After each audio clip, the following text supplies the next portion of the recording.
রাসূলের জন্মের আগের যেই অধ্যায়টা ছিল পৃথিবীর, সেটা ছিল কালো অধ্যায়। এই জন্য উনার আগমন কালকে তামাম পৃথিবীর সকল মানুষ মিলে নাম দিয়েছে আল আইয়াম আল জাহিলিয়া, অন্ধকার যুগ।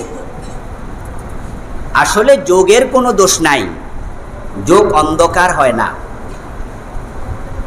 قال النبي صلى الله عليه وسلم لا تسبوا الدهر فإن الله هو الدهر لا تسبوا الدهر। তোমরা যোগকে গালি দিও না, যোগকে খারাপ বলিও না। যোগের কোনো দোষ নাই। যোগ আগে যেমন এখনো তেমন, সামনেও ঠিক থাকবে তেমন।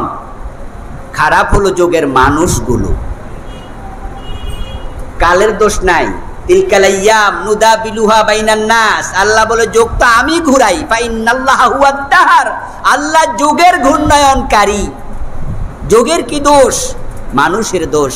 অর্থাৎ বিশ্বনবীর জন্মে যে সমাজে জন্ম হয়েছিল, ওই সমাজে যে মানুষগুলো ছিল, ওই মানুষগুলোর অন্ধকার অচ্ছন্ন চরিত্র ছিল, কলব ছিল নিকষ কালো। তাদের ভিতরে মানবিক কোনো গুণাবলী ছিল না। তারা নিচে নামতে নামতে এতটা নিচে নেমেছিল, হয়তো তার নিচে নামার আর কোনো জায়গাও বাকি ছিল না।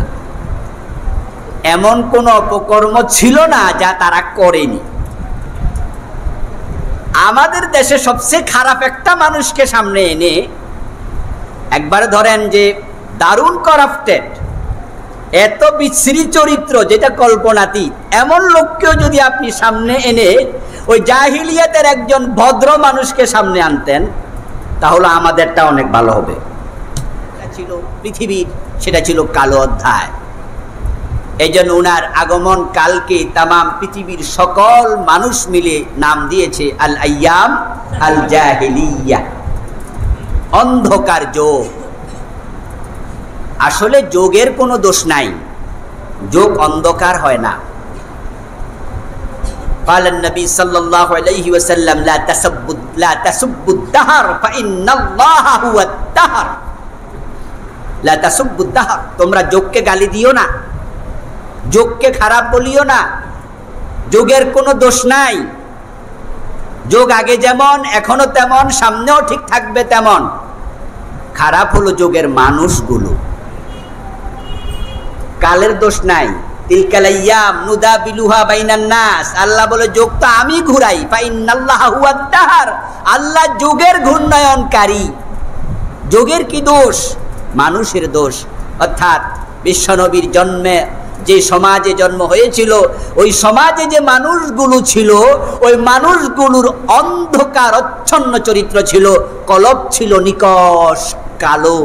তাদের ভিতরে মানবিক কোনো গুণাবলী ছিল না।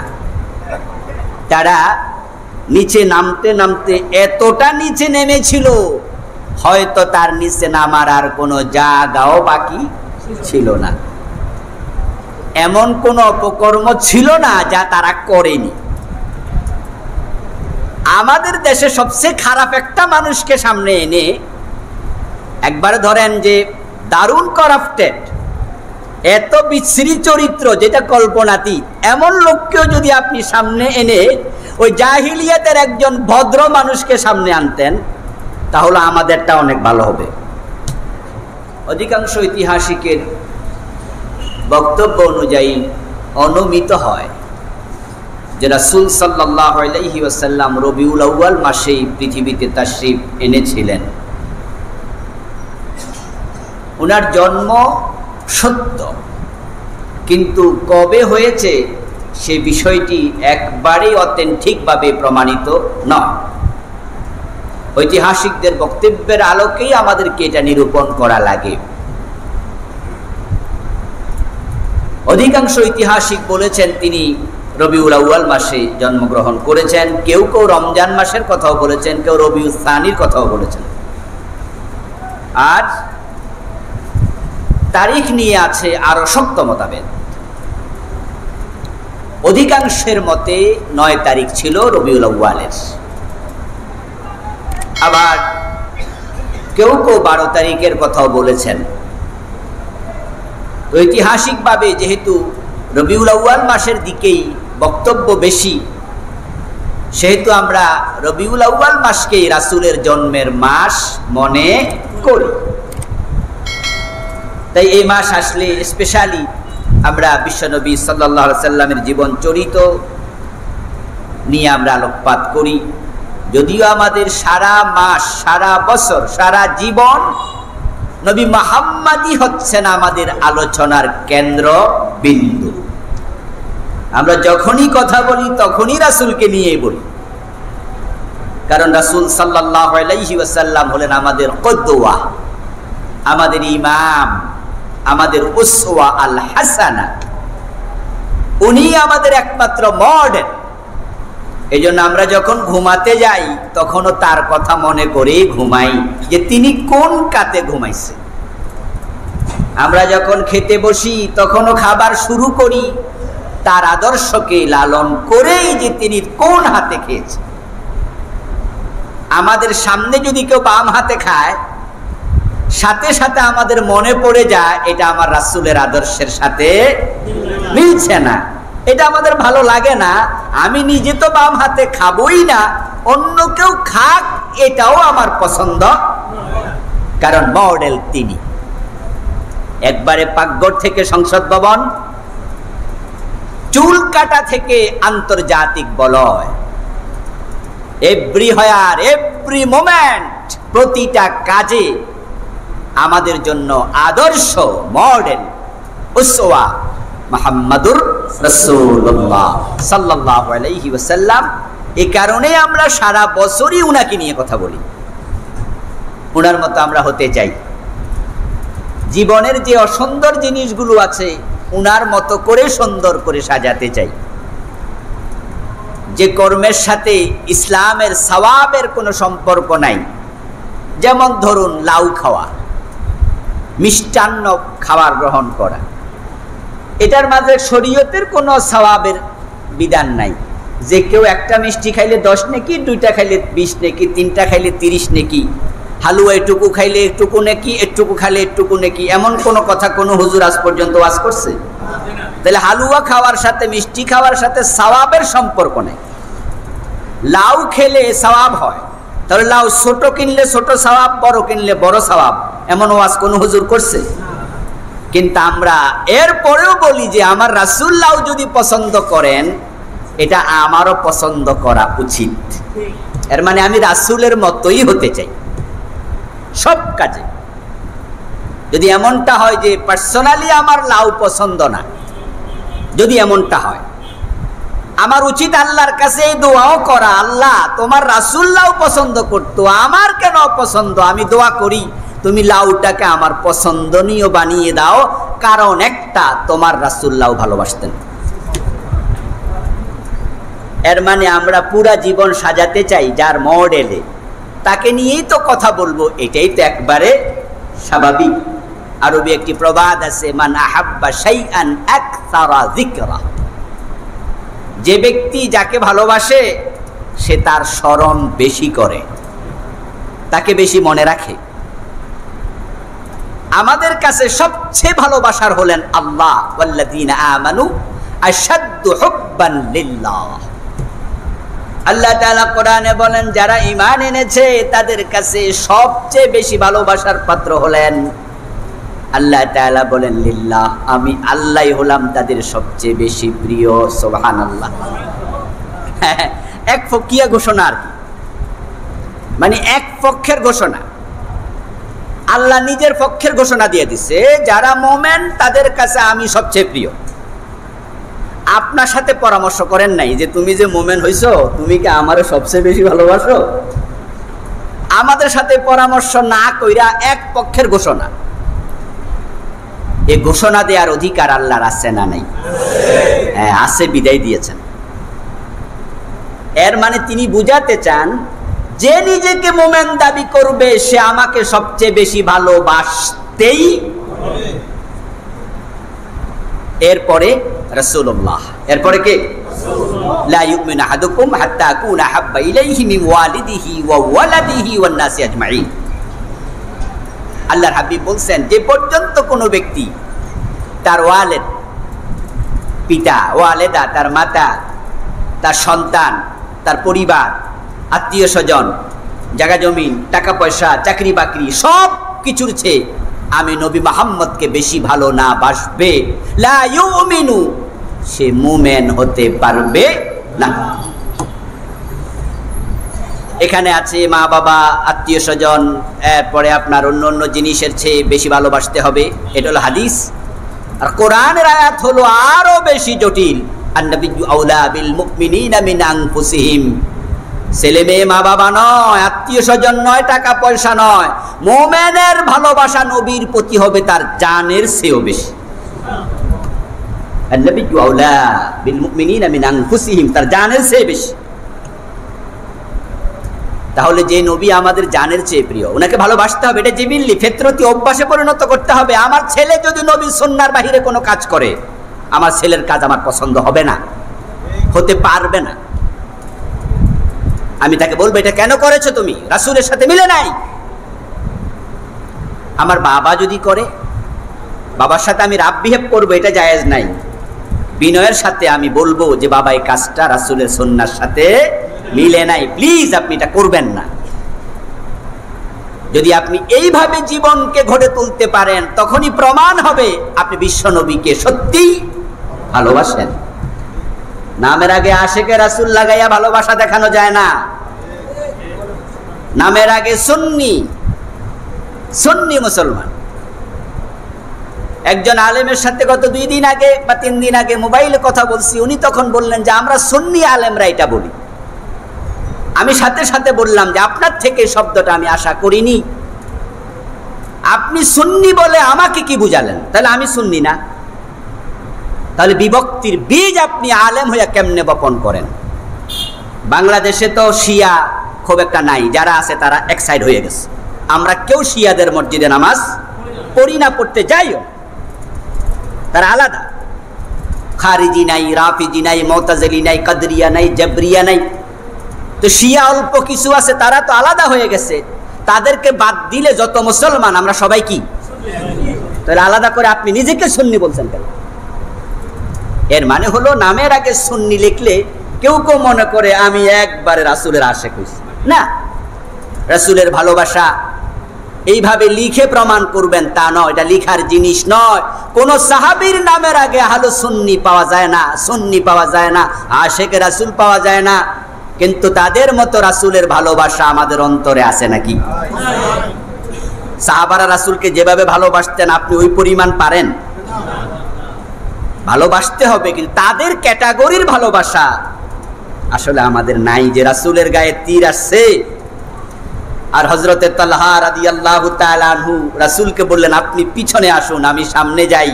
নিজের বুক পেতে দিলেন, রাসূলের গায়ে তীর পড়তে দেন নাই, নিজের বুকে পড়েছে। একটা দুইটা না, 70টার মতো আঘাত পাওয়া গেছে। ওনাকে জীবন্ত শহীদ বলা হতো। উহুদের দিনে ঘটনা ঘটেছিল। আল্লাহর হাবিব যখন আহত হলেন, হেলমেট ভেঙ্গে ভিতরে বর্ষার শলাকা ঢুকে গেছে, সুচালু হইয়া রাসূলের মাথা ফেটে রক্ত ফিনকি দিয়ে বের হয়েছে, তিনি বেহুশ হয়ে গিয়েছিলেন। সাহাবায়ে কেরাম রাসূলকে কাঁধে নিয়ে উহুদ পাহাড়ের উপরে উঠে গিয়েছিল। রাসূল হুঁশ আসার পরে বলেছে তলহাকে দেখো, তলহাকে দেখো। কারণ তিনি দেখেছেন সেদিন তলহা উনার জন্য ঢাল হয়ে গিয়েছিলেন। রাসূলের গায়ে তীর পড়তে দেন নাই, নিজের গায়ে নিয়েছে, তাও পিঠে নয়, বুকে। এই ভালোবাসা আমরা দেখাতে আদৌ পারবো কিনা আমরা সন্দিহান। রাসূলকে আমরা ভালোবাসি, কিন্তু তাদের মতো নয়। এই জন্য তাদের সম্মান বেশি, এতটা বেশি যে একজন সবচেয়ে ছোট সাহাবী যে রাসূলকে জীবনে মাত্র একবার দেখেছে, আল্লাহর হাবিব বলেছেন ওয়াহশী আমার সামনে তুমি আর আসিও না, তোমাকে দেখলে আমার চাচা আমির হামজার কথা মনে পড়ে যায়, কষ্ট পাই আমি। ঈমান এনেছো, ভালো হয়েছে, ছড়ো, আর আসিও না। রাসূলের সামনে পড়তে তিনি আর পছন্দ করতেন না। জীবনে একবার মাত্র সাক্ষাৎ হয়েছে রাসূলের সাথে, তিনি সাহাবী। সুবহানাল্লাহ, সৌভাগ্যবান সাহাবী। ওই সাহাবী যে সবচেয়ে জুনিয়র, আর তাবিঈদের ওমর ইবনে আব্দুল আজিজ, সুফিয়ান আস-সাউরি, আব্দুল্লাহ ইবনে মুবারক, সুফিয়ান ইবনে উয়াইনা, বড় বড় মাপের তাবী, বড় বড় মুহাদ্দিস। ইমাম বুখারী সহ মুহাদ্দিসরা যাদের থেকে হাদিস নিয়েছে, ওনাদের মাঝে সিনিয়র তাবি, মোস্ট সিনিয়র, একবারে টপ অফ দ্য লিস্ট, যার নাম সিরিয়াল নাম্বার 1 যদি হয় কোনো তাবি, সাহাবীদের মাঝে সিরিয়াল নাম্বার একবারে নিচে, বটমে, একবারে লাস্ট ওয়ান, আর তাবিদের মাঝে ফার্স্ট ওয়ান, ব্যবধান হবে আকাশ এবং পাতালের মতো, আরো বেশি। বরং এক সাহাবীর ব্যাপারে প্রশ্ন করা হয়েছিল যে উনার মাঝে আর অমুক তাবির মাঝে সম্মানের ফারাক কতটুকু। সম্ভবত আমিরে মুআবিয়ার ব্যাপারে জিজ্ঞাসা করা হয়েছিল যে আমিরে মুআবিয়া রাসূলের সাহাবী, ওনাকে নিয়ে কিছু ঐতিহাসিকদের সমালোচনা আছে, ওনার ইয়াজিদ কে করছে, ওই করছে, ইত্যাদি ইত্যাদি। তাই বলছে যে এরপরও তো তিনি সাহাবী, উনার সম্মান আর অমুকের সম্মানের মাঝে ব্যবধান, বড় তাবি। তখন ওই তাবি উত্তর দেন, যাকে প্রশ্ন করা হয়েছিল, সম্ভবত ওমর ইবনে আব্দুল আজিজকে প্রশ্নটা করা হয়েছিল, আমি একটু কনফিউজ। উনি জবাব দিলেন, আমিরে মুআবিয়া যে ঘোড়ায় চড়ে যুদ্ধের মাঠে যায়, ওই ঘোড়ার পায়ের ধুলার সম্মানও ওর হয় নাই, কারণ তিনি সাহাবী। পরশ পাথরের ছোঁয়া পেয়েছে। সোনার গায়ে যদি ধলিকণা বসে যায়, জলীয় বাষ্প বসে যায়, ওই সোনাটা যখন নিক্তিতে তোলা হয়, ওই স্বর্ণের বড়ি যদি হয় 50,000, 70,000, 60,000, ওই বালিকণার মূল্য হয়ে যায় 60,000। সোনার গায়ে বসেছে। তো বিশ্বনবী আমাদের আলোচনার প্রতিপাদ্য। এ মাসে তিনি দুনিয়া এসেছিলেন, উনার কারণে আমরা সম্মানিত।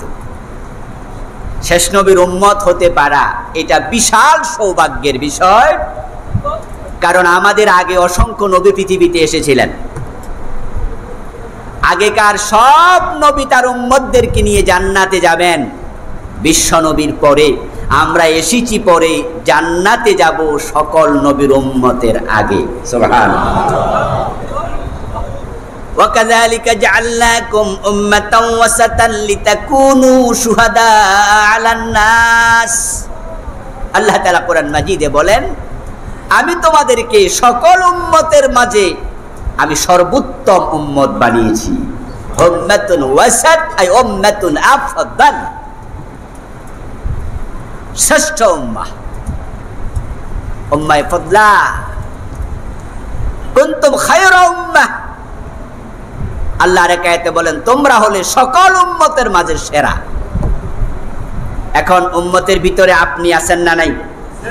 আমি আলহামদুলিল্লাহ, আমরা সব নবীর উম্মতের মাঝে সেরা। আমরা মান্না পাই নাই, সালোয়া পাই নাই, মায়েদা পাই নাই, সরাসরি জান্নাত থেকে আল্লাহ খাবার পাঠাইছে এমন উম্মত ছিল কিনা?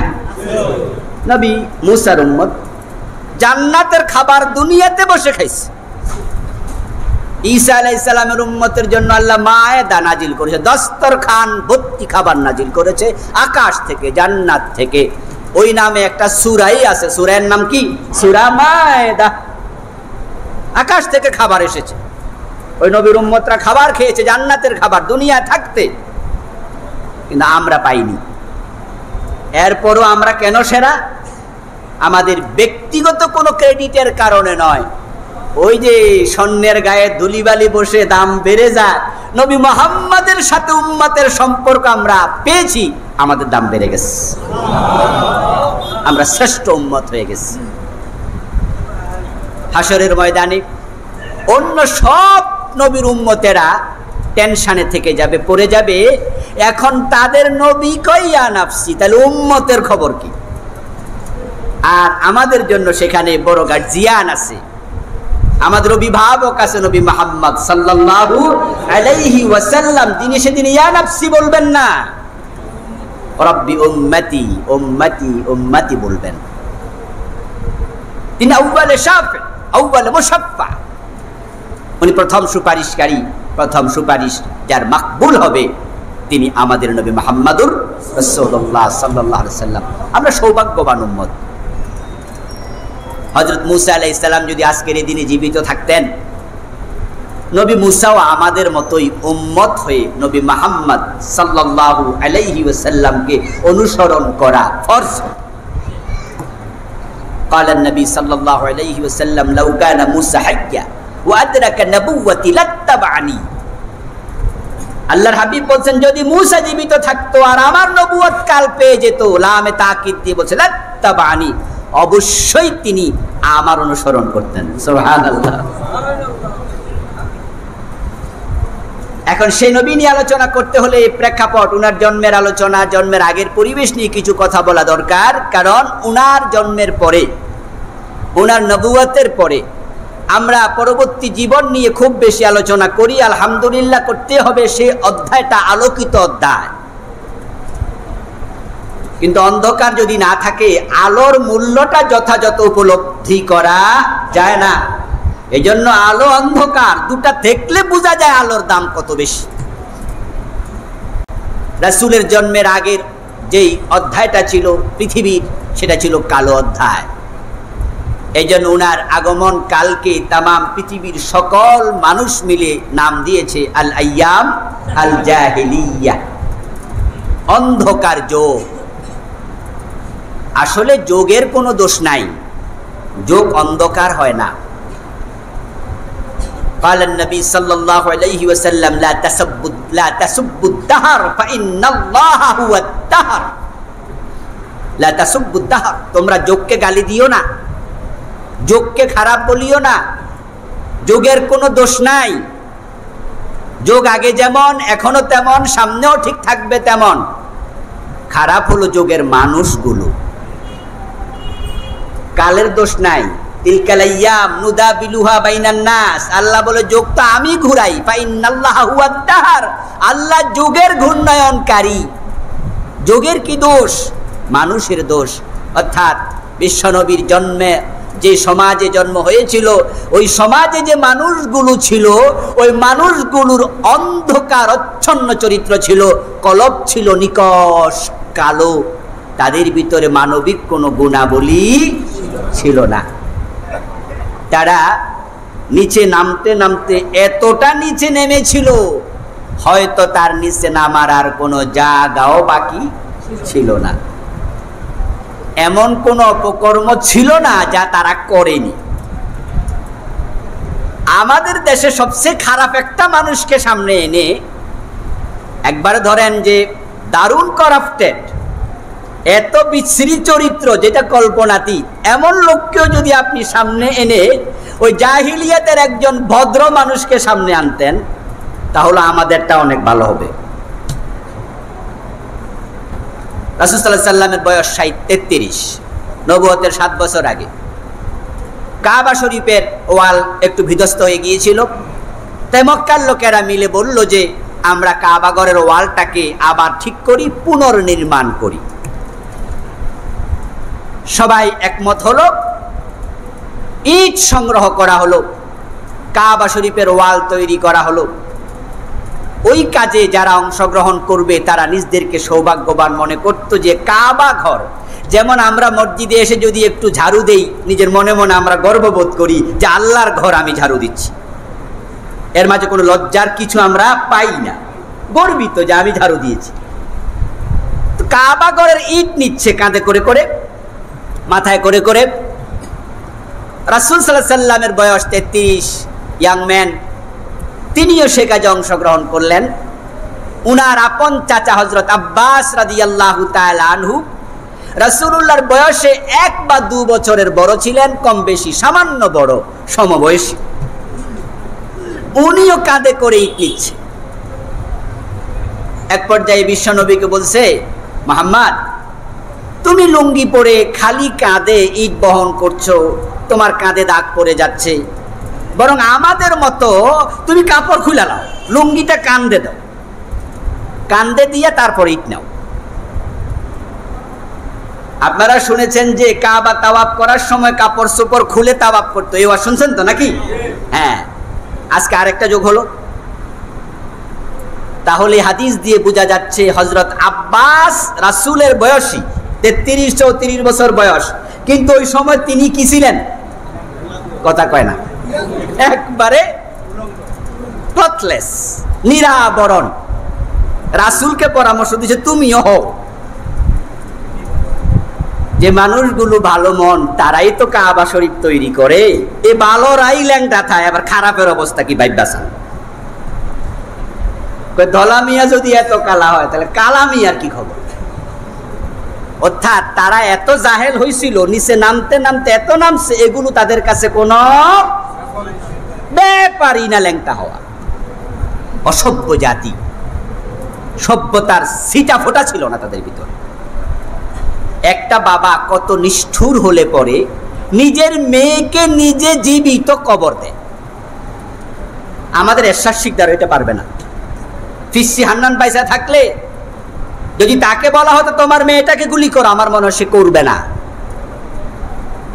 এত নিষ্ঠুর মানুষ আমাদের দেশে হয়নি যে নিজের মেয়েকে নিজে জীবিত কবর দেবে, এমন পাওয়া যাবে না আমাদের দেশে।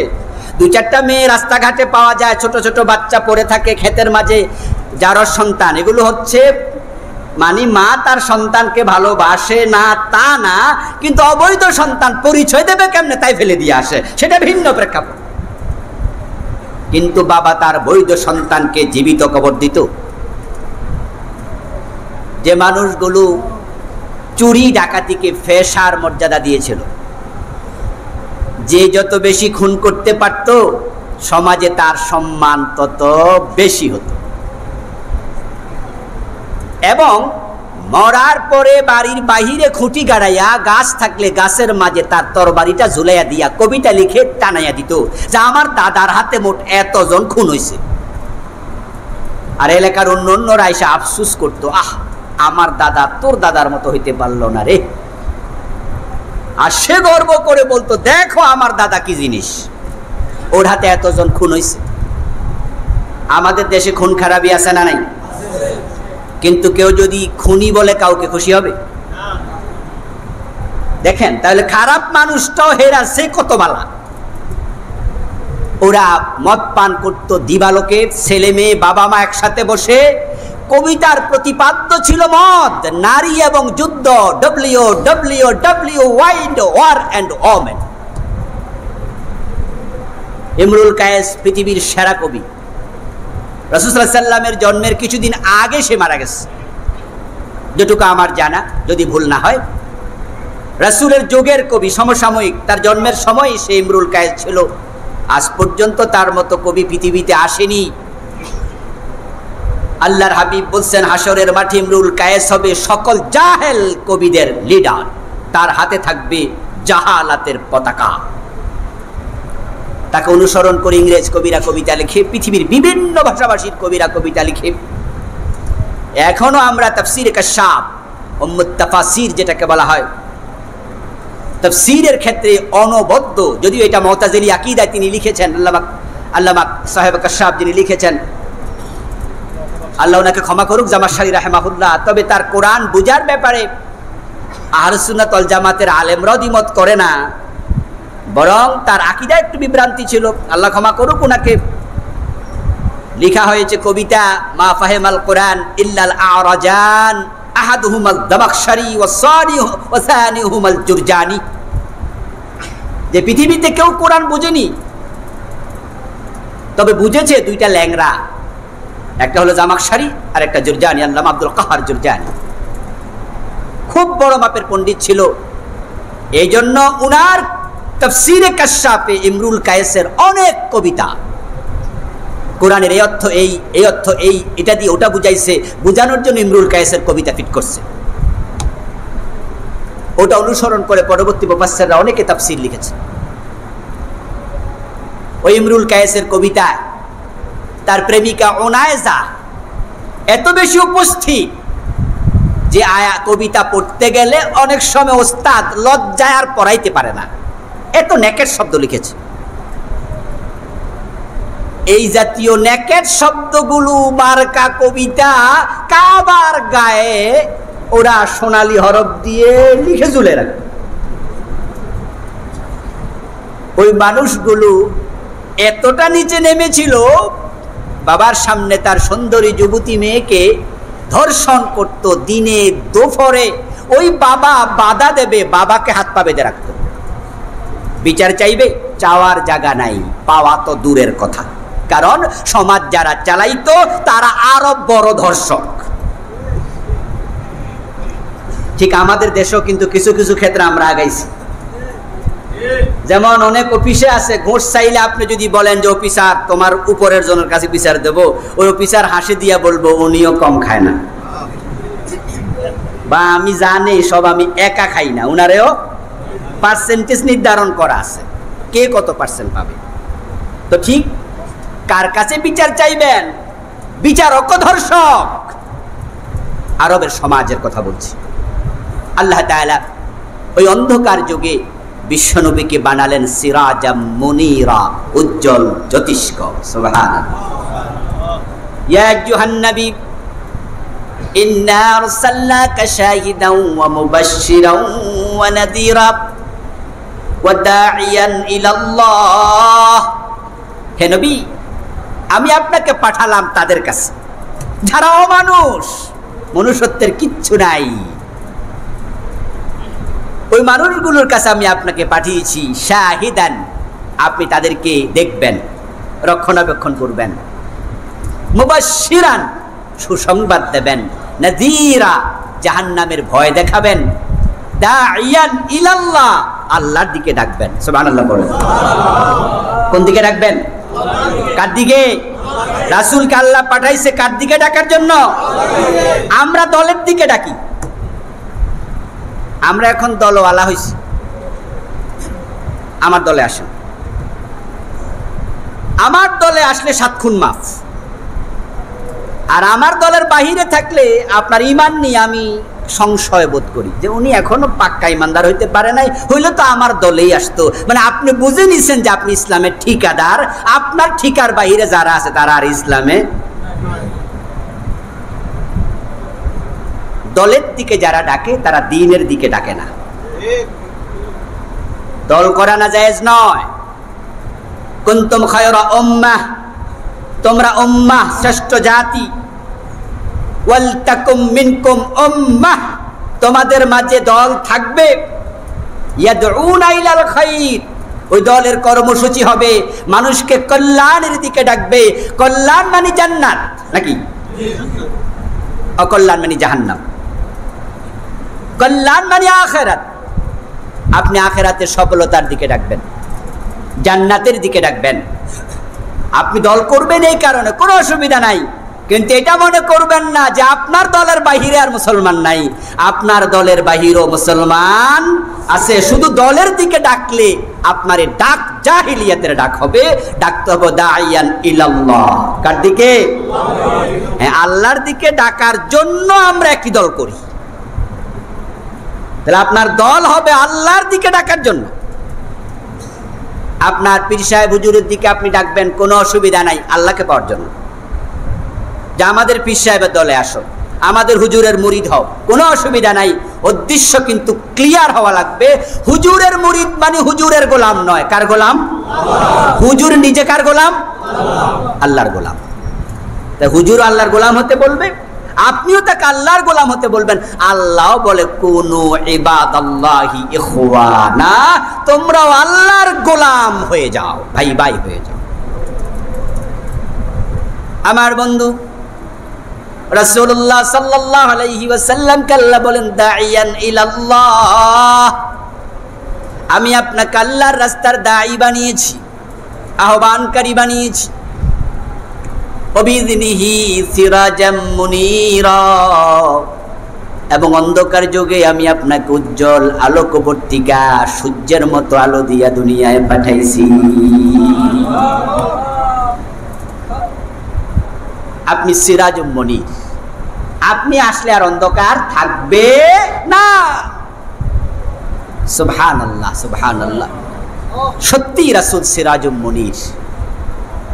আমরা দেখেছি ওনার ইন্তেকালের আগে তিনি দায়িত্বহীন কণ্ঠে ঘোষণা করেছেন খায়রুল কুরুনি কারনি।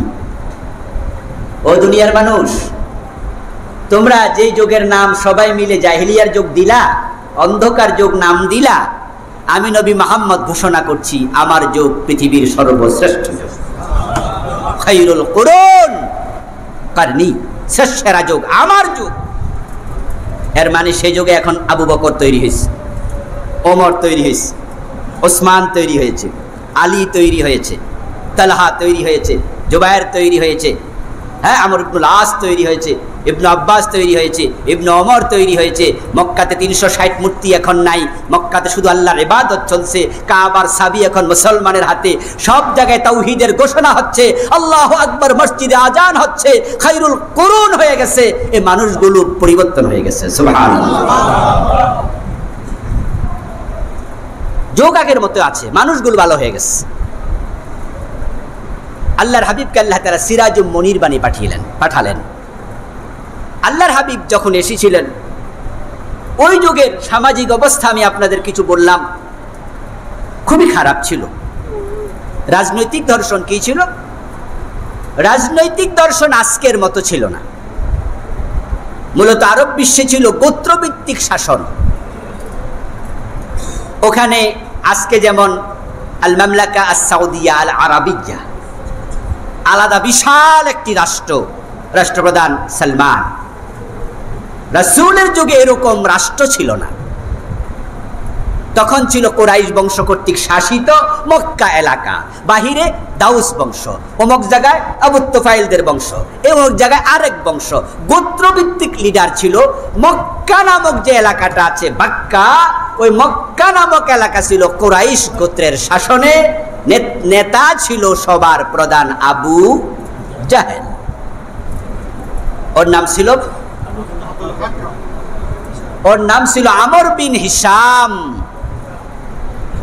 মক্কার লোকেরা তাকে ডাকতো আবুল হেকাম। অনেক বুদ্ধিমান, বিচক্ষণ, প্রাজ্ঞ লোক ছিল, কিন্তু সত্য চেনার তৌফিক পায় নাই। তাই আবুল হেকাম বিজ্ঞানের বাবা আবু জেহেল হয়ে গেল, মূর্খের বাবা হয়ে গেল।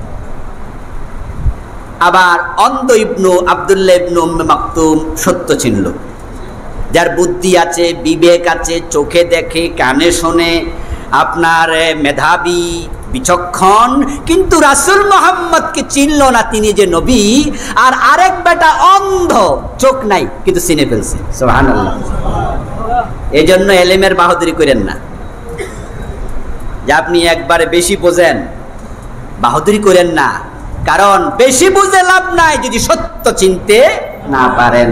এই জন্য দোয়া করতে হবে। রাসূল নিজে দোয়া করতেন, ইয়া মুকাল্লিবাল কুলুব সাব্বিত কলবি আলা দীনিক, ইয়া মুসাররিফাল কুলুব সাররিফ কলবি ইলা তাআতিক।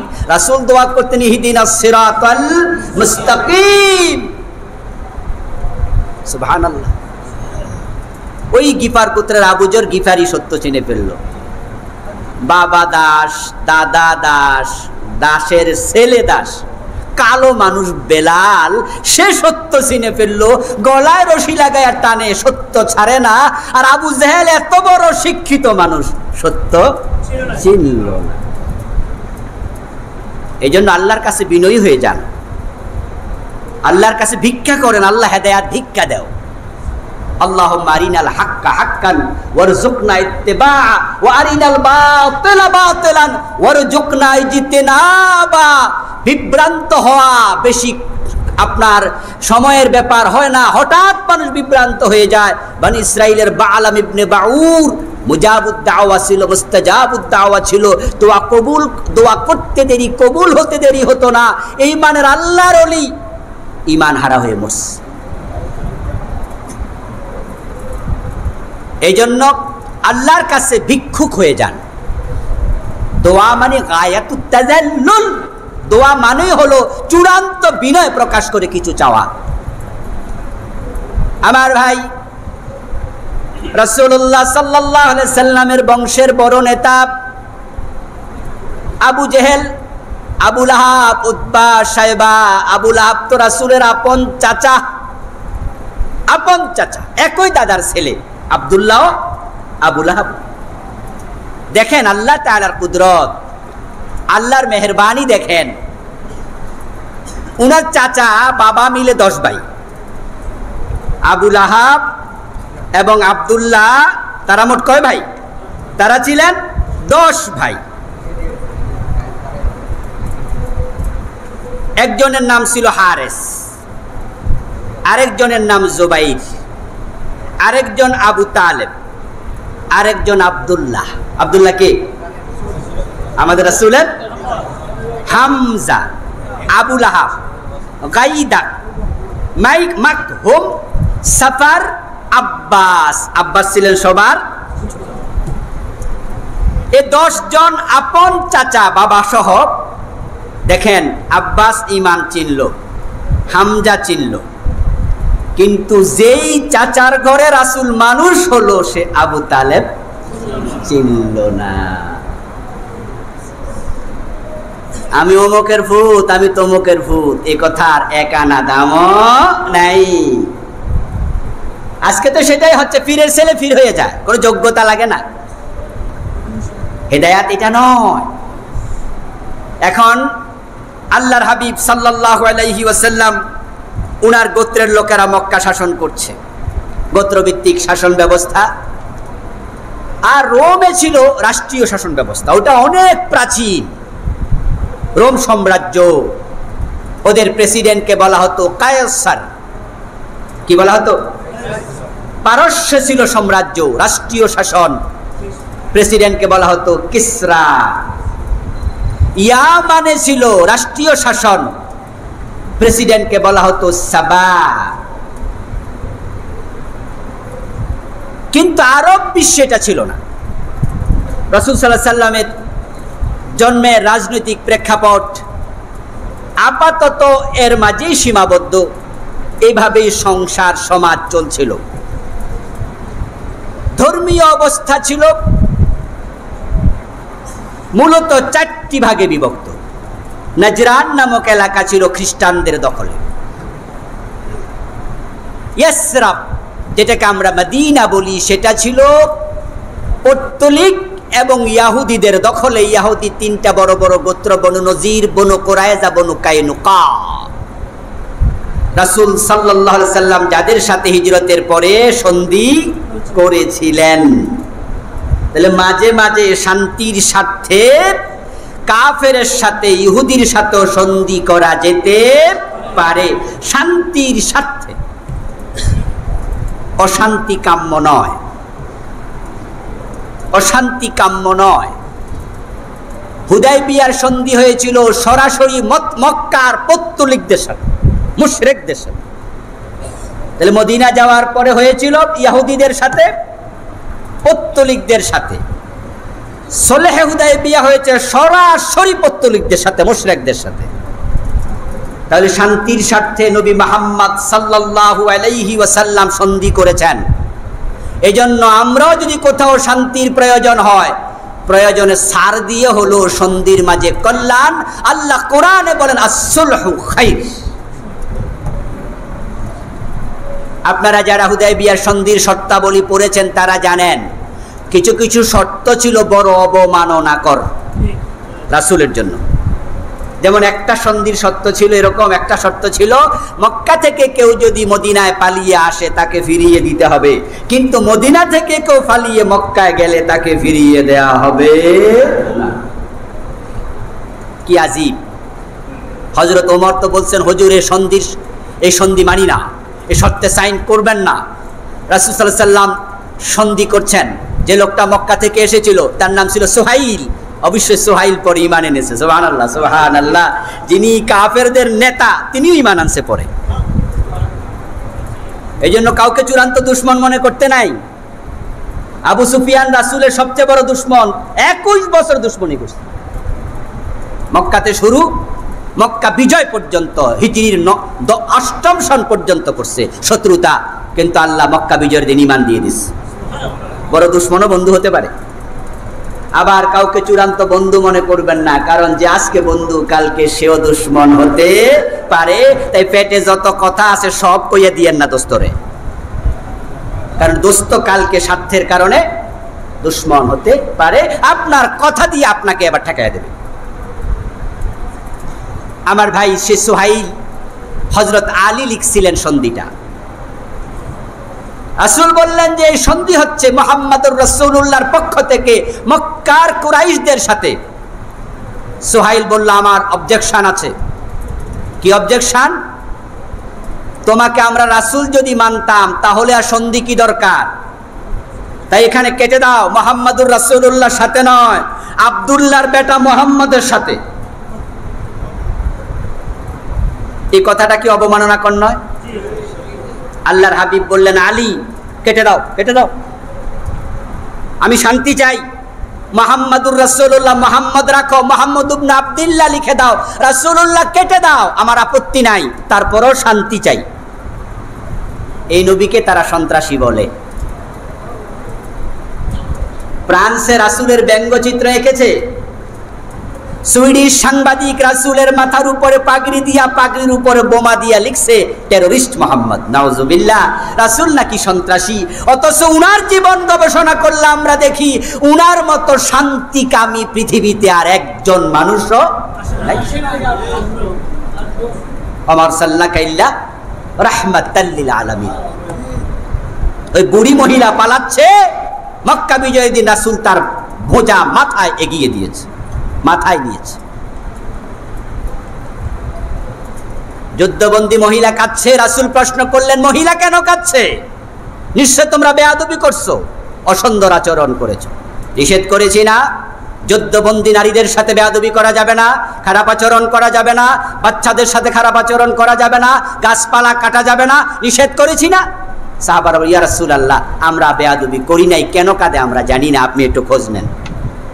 ভিন্ন কারণ, রাহমাতুল লিল আলামিন। হযরত আলী বললেন, ইয়া রাসূলুল্লাহ, এই বেটা সুহাইল আপনাকে রাসূল মানে না, আমি তো মানি, আমার এই হাত দিয়ে আমি মুহাম্মাদুর রাসূলুল্লাহ কাটতে পারি না, প্লিজ আমারে মাফ করেন। আমি কেমনে কাটি, আমি তো আপনাকে রাসূল মানি। আল্লাহর হাবিব বললেন, ঠিক আছে, তাহলে কোন জায়গায় লেখাটা? রাসূল পড়তে জানতেন না, উনি উম্মি ছিলেন। লাম ইউখালিতিল কুত্তাবা কাত্তু, তিনি যারা লেখাপড়া জানে তাদের সাথে মিশেন নাই। উনাকে দুনিয়ার কেউ যদি লেখাপড়া শিখাতো, সে ওস্তাদ হয়ে যেত, আর ছাত্রের সে ওস্তাদের সম্মান কম না বেশি? সুতরাং রাসূল তো এমন মানুষ যার সে সম্মানের আর কেউ নাই, তাই আল্লাহ উনাকে শিখানি নাই। আল্লাহ অক্ষর জ্ঞান না দিয়া দুনিয়ার সেরা পণ্ডিত বানিয়েছেন। সুবহানাল্লাহ। রাসূল কা আমি ছাত্র হব কেন, আমি তো শিক্ষক হিসেবে আইছি। তো লেখাপড়া উনি জানতেন না, কারো থেকে শিখেন নাই, প্রয়োজন হয় নাই। তাই আলীকে বললেন, আলী দেখায় দাও। হযরত আলী দেখায় দিলেন, আল্লাহ রাসূল নিজ হাতে কেটে দিলেন। সন্ধির শর্ত অবমাননা কর, তারপরও তিনি মানলেন, কারণ তিনি শান্তিপ্রিয়। রাসূল সাল্লাল্লাহু আলাইহি ওয়াসাল্লাম যে সমাজে এসেছিলেন, ওই সমাজের ইয়াহুদি তাদের সাথেও তিনি সন্ধি করেছেন, মুশরিকদের সাথে করেছেন। শান্তিকে প্রাধান্য দিতে হবে, এমন কাজ করা যাবে না যেটাতে শান্তি বিনষ্ট হতে পারে। এটা রাসূলের আদর্শ, সবাই ভালো করে শুনে নেন। শান্তি বিনষ্ট হয় এমন কাজ করা যাবে না। রাসূল যে যুদ্ধগুলো করেছেন, এগুলো ঠেকায় পড়ে, বিপদে পড়ে করছে, না হয় তিনি যুদ্ধ পছন্দ করতেন না, এজন্য তিনি আক্রমণকারী হতেন না। ওরা আসতো তখন বাধ্য হইয়া যুদ্ধ।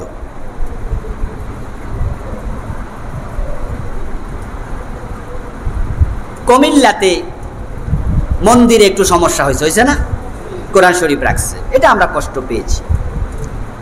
তাই বলে হাজীগঞ্জে সেখানে মূর্তি ভাঙতে হবে, মন্দির আক্রমণ করতে হবে কেন? ইমোশন কেন? বিবেক কোথায়? ইসলামের আইডিওলজি কি, শিক্ষা কি? আচ্ছা আপনারা বলুন তো, কুমিল্লার মন্দিরে মূর্তির পায়ে কোরআন যে রাখছে, এটা কি হাজীগঞ্জ থেকে এসে রাখছে? ওই হাজীগঞ্জের মন্দিরওয়ালা রাখছে? তো ওখানে আক্রমণ কেন?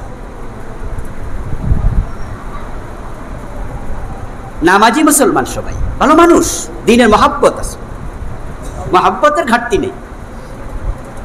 এশারের নামাজ পড়েছে, কুমিল্লা কোরআন অবমাননা হয়েছে, চলো আমরা মিছিল করি। ওকে, অন্যায়ের প্রতিবাদ করতে পারো মুখে, কিন্তু মিছিল করতে যায় সামনে মন্দির পায়া ভাঙ মন্দির, ইসলামকে অনুমতি দিয়েছে? এই মন্দিরওয়ালাকে দোষ করছে? লাকুম দীনুকুম ওয়ালিয়া দিন, তাদের ধর্ম তারা পালন করবে, তোমাকে বাধা দিতে অধিকার কে দিয়েছে? ওরা তো অন্যায় করেনি। লা তাজিরু ওয়াজিরাতুন বিজরা উখরা, কোরআনের আয়াত। আবেগ এবং বিবেক দুটা লাগবে। বিবেকহীন আবেগ তোমাকে ধ্বংসের দিকে নেবে, মুফজিজুন ইলাল জাজবে, তোমার পাগল বানায়া দেবে। বিবেকের সাথে আকল, আবেগ, আবেগ না থাকলে কাজে মজা পাওয়া যায় না, আবেগ লাগবে। কাজ বাস্তবায়ন করতে হলে শুধু শক্তি থাকলে হবে না, কাজের মাঝে মজা লাগবে, মজা তৈরি করবে আবেগে। কিন্তু বিবেকহীন আবেগ তোমাকে পাগল বানাবে। এই জন্য কোরআনের বক্তব্য কি? লা তাজিরু ওয়াজিরাতুন বিজরা উখরা, একের পাপের শাস্তি অন্যকে দেয়া যাবে না, কাউকে না। যদি দেয় দায়ভার থাকবে। যেমন ছেলে যদি অপরাধ করে পিতাকে শাস্তি দেয়া হতে পারে, আল্লাহ আখিরাতে দিতে পারেন। তুমি তোমার ছেলেকে নামাজি বানাইলে না কেন? তোমার মেয়েটাকে পর্দা করাইলে না কেন? এই জন্য বাবার কিছু জবাবদিহিতা আছে না নাই? এটা দায়ভারের কারণে অধীনস্থ ছিল। আলা কুল্লুকুম রাইন ওয়া কুল্লুকুম মাসউলুন আন রাইয়াতিহি, অধীনস্থের ব্যাপারে জবাব দিতে হবে। কিন্তু এখন কুমিল্লাওয়ালা অন্যায় করছে, হাজীগঞ্জ ওয়ালার কি দোষ? ওখানে মিছিল করলো, পুলিশ গুলি করলো, কিছু লোক মরে গেল, আমরা শহীদ বললাম। কিন্তু আল্লাহ যদি প্রশ্ন করে তোমার এখানে শহীদ হইতে কইছে কেন? এখানে এসে তোমাকে কে বলেছিল তাদের মন্দির আক্রমণ করতে?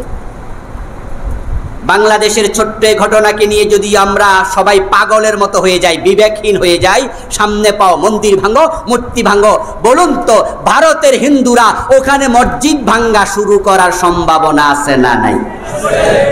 রেজাল্ট কি হলো? রেজাল্টটা হলো কি? ইসলাম এটা বলে না। শান্তির স্বার্থে, কথা বুঝেন, কিন্তু শান্তির স্বার্থে নবী মুহাম্মদ সন্ধি করেছেন, অবমাননাকর শর্ত মেনে নিয়েছেন, এরপরও শান্তি চাই। তবে হ্যাঁ, যারা অন্যায় করেছে, কোরআনকে যারা হেয় করেছে, 90% মুসলমানের দেশে তাদের বিচার হওয়াটা আবশ্যক। এ দায়িত্ব সরকারের, ঠিক কিনা? ইতিমধ্যে সরকার তদন্ত শুরু করেছে, আমরা আশা করি তারা বিচারের আওতায় আনবে। আমার ভাইরা, যাই হোক, আমি সন্ধি প্রসঙ্গ আসছি বিদায় কথাটুকু বললাম, বলার ছিলাম না। বিশ্বনবী সাল্লাল্লাহু আলাইহি সাল্লাম দেখেছেন নাজরানে আছে খ্রিস্টানেরা, মদিনায় আছে ইহুদিরা, মক্কায় আছে পত্তলিকেরা, এখানে ইহুদিও নাই খ্রিস্টানও নাই, সবাই মূর্তি পূজক। মক্কার ভিতরে বাহিরে, কাবার ভিতর বাহিরে 360 মূর্তি। আস্তাগফিরুল্লাহ। আর ওরা খুঁজা জায়গা পাইছে না। ইব্রাহিম আলাইহিস সালাম কি মূর্তি রাখার জন্য কাবা বানাইছিল? আহা, দিনের বুঝের ভিন্নতা কতটা দূরে নিয়ে যায় দিন থেকে। ফাকাদ দাল্লা দালালাম বাঈদা।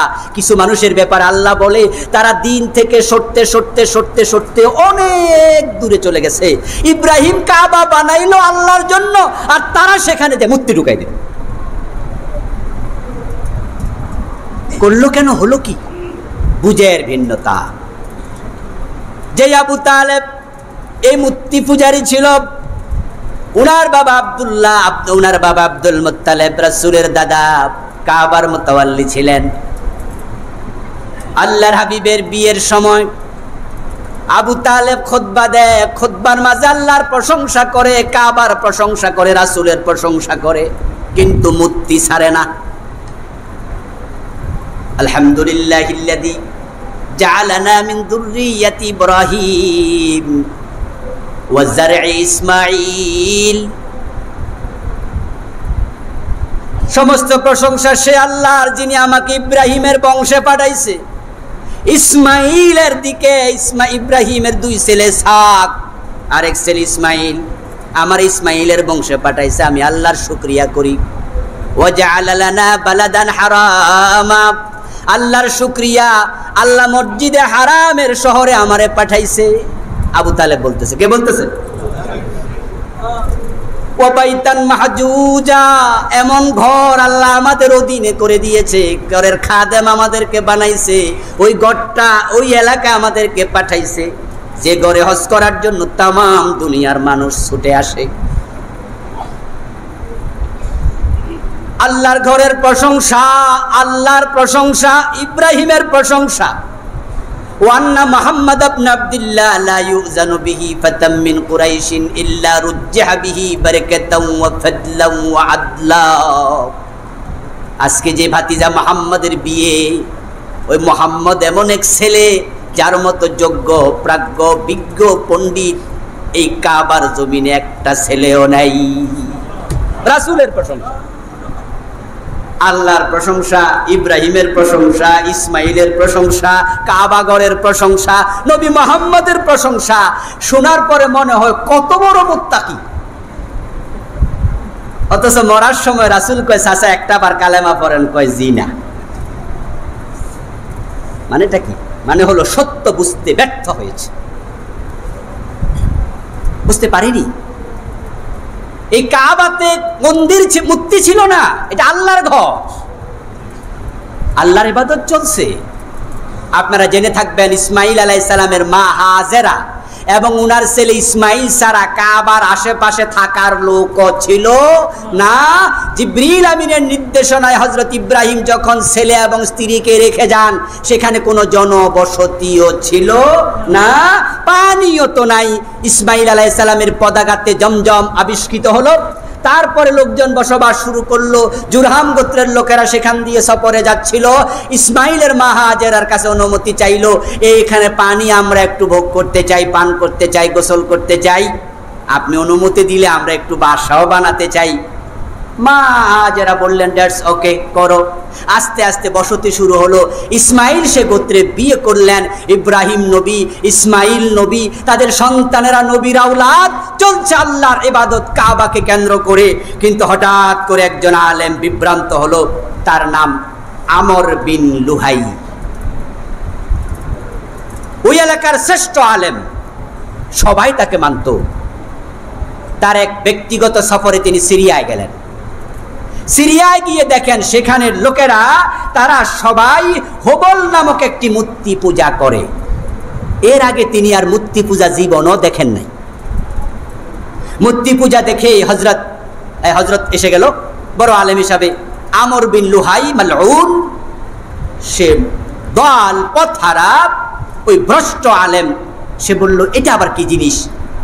ও লোকেরা ব্যাখ্যা করলো, উনি হচ্ছেন আল্লাহর প্রিয় বান্দাদের একজন, যার প্রতীকী একটি নমুনা আমরা বানাইছি যেন আল্লাহর কথা আমাদের বেশি বেশি মনে থাকে, তাকে দেখলে তার নসিহাগুলো আমাদের মনে পড়ে।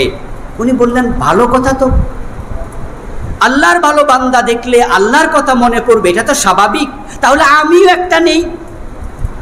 উনি সিরিয়া থেকে ফেরার পথে হুবল একটা মূর্তি কান্দে করে আনলেন। মক্কার লোকজন তো দেখে বলল হুজুর এটা আবার কি জিনিস? উনি বললেন যে এক আল্লাহর প্রিয় বান্দা, সিরিয়ায় গিয়ে দেখেছি লোকেরা তাকে পূজা করছে, তাকে ডাকছে, উপাসনা করছে, তার ওসিলা ধরে আল্লাহর কাছে যাচ্ছে। আমিও মক্কার ভিতরে মূর্তি রাখতে চাই, তোমরাও একে ওসিলা করে আল্লাহর কাছে যাও। শুরু হয়ে গেল। পরে এবার তায়েফে লাত, লোহিত সাগরের কোনায় মানাত, নাখলা নামক জায়গা উজ্জা, দু নারী পুরুষ কাবার ভিতরে ঢুকে জেনা করেছে। দুটার শরীর আল্লাহ পাথর বানিয়ে দিয়েছে, একটার নাম ইয়াসাব আর একটা নায়লা। ওই জালেমগুলো কয় এরাও আল্লাহর ওলি। আস্তাগফিরুল্লাহ। যেমন বাংলাদেশে যেমন ল্যাংটা বেডা ওলি হয়, আছে না বিভিন্ন জায়গায় ল্যাংটা পীরের মাজার, মানে ওই জাহালত আবার আসতেছে আর কি। এ দুইটা ব্যভিচার করেছে কাবার ভিতরে, আল্লাহ পাথর বানিয়ে দিয়েছে। ওরা পাথর দুইটা নিয়ে একটা সাপা পাহাড়ে আর একটা মারোয়া পাহাড়ে গেড়ে দিল, গেড়ে দিয়ে আবার তারা দৌড়াদৌড়ি করে ওদের ফজিলত লাভ করার জন্য। এইভাবে ৩৬০ মূর্তি আসলো একজন আলেমের বিভ্রান্তির কারণে। এই জন্য অন্য সাধারণ মানুষের তুলনায় আলেমদেরকে বেশি সতর্ক হওয়া দরকার। মাউতুল আলেম কামাউতিল আলাম, আলেমের মৃত্যু পৃথিবীর মৃত্যুর মতো, ঠিক অনুরূপ দিল্লাতুল আলেম কাদিল্লাতিল আলাম। একজন বড় আলেম যখন পথহারা হয় মনে হয় যেন গোটা পৃথিবী পথহারা হয়ে গেল। ওই আমর বিন লুহাইয়ের কারণে কাবায় মূর্তি পূজা শুরু হলো। অন্ধকারচ্ছন্নতা বেশি আসলো, আল্লাহ নবীকে সিরাজুম মুনির বলে পাঠালেন। নবুয়ত কাল আসলো, নবুয়ত পাওয়ার পরে পরিস্থিতি কোন দিকে গেল ইনশাআল্লাহ আমরা আশা করি ধারাবাহিকভাবে একাধিক জুমায় কথাগুলো বলবো। আল্লাহ তাআলা বিশ্ব নবীকে আমাদের জীবনের আদর্শ হিসাবে গ্রহণ করার তৌফিক আমাদের দান করুন, আমিন। এ প্রত্যাশা রেখে শেষ করছি। আসসালামু আলাইকুম ওয়া রাহমাতুল্লাহি ওয়া বারাকাতুহু।